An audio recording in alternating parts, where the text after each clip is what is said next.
In this video, we are going to be exploring what it would have been like to be a musician during this time period. So, if you wanted to be a musician, what job opportunities did you have? Well, basically, you had two things that you could do. You could work for the aristocrats and be a court musician. So, the aristocrats would have a court, as in they would have groupies basically that they hired to be there. You could be like the king would have court musicians and would have courts where they would bring in ladies and gentlemen to be there, and the rich people also might have a court musician. Or you could work for the church and be a church musician. But that's about it. You didn't do freelance work. You didn't do gigs. You weren't hired to go do stuff.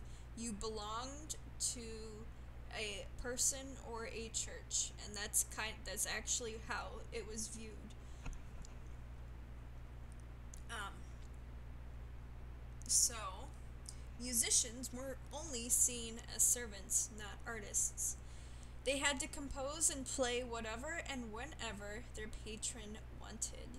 So, if your patron, a patron is the person who pays you. So, if your patron wanted you to write flute music, then you wrote flute music. If the church wanted a new piece for the organ, then you wrote a piece for the organ. That's just it. You did what you were told, and there was nothing in between. No arguing, and nothing of the sort to say that you could do whatever you wanted. And this is true for most of the Baroque period. A court musician was someone who worked for a ruler or the aristocrat. And they were supposed to compose music for their patrons' enjoyment. They had to often conduct or train their orchestra. So they would write music, they would create music, and they would do the music. They were also expected to teach their patron to play music. So sometimes the music that they wrote was simple so that it could be taught to their patron. A really good example of this would be Johann Sebastian Bach. We'll talk about him for a while.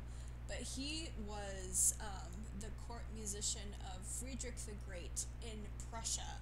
And this guy, this king was pretty, terrifying and took on half of Europe and did a lot of crazy stuff.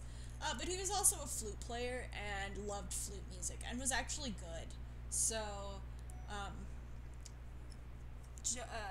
Bach wrote a lot of flute music during that time period because his patron wanted him to do it and desired to play. So that's what Bach did.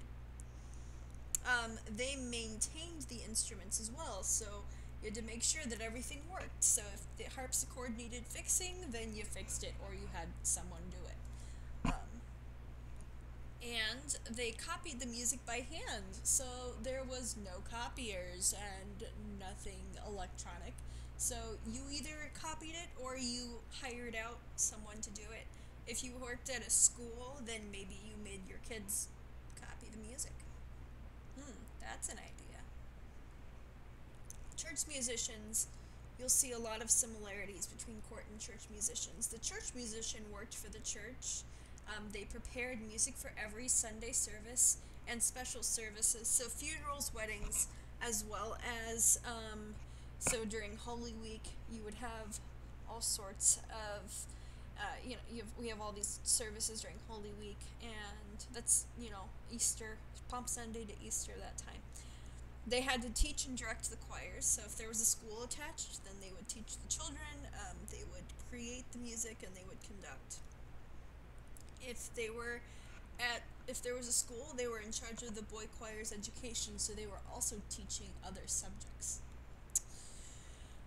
They had to play the pipe organ because that was, at this point, the instrument that was being used in the churches to lead congregational worship.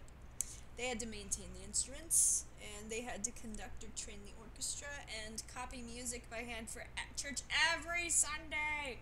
That's a lot, but they did it because that was their job. Freelance musicians. There were not very many of them because you were either one or the other.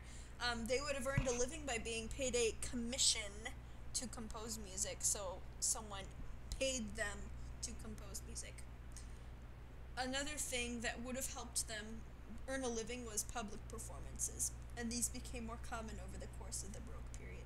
However, I'm going to stress that there were very few freelance musicians, as in, we don't really talk about them because they didn't have what they needed in order to become famous, so their work is mostly lost, or maybe they didn't really compose, they just played. So, composers were often asked to write music for a special event. This could be something happening in the town, or maybe a birthday party, or for special occasion, like churches, special occasions. The following would commission music from the composers. So aristocrats could ask for music. Churches, opera houses, and towns. Opera houses, well, we're not really going to talk about opera in this, but I'll say that opera became much more popular in this time period, and so there was this emergence of music for opera. All right, so that is it for being a church musician or a court musician during that time period.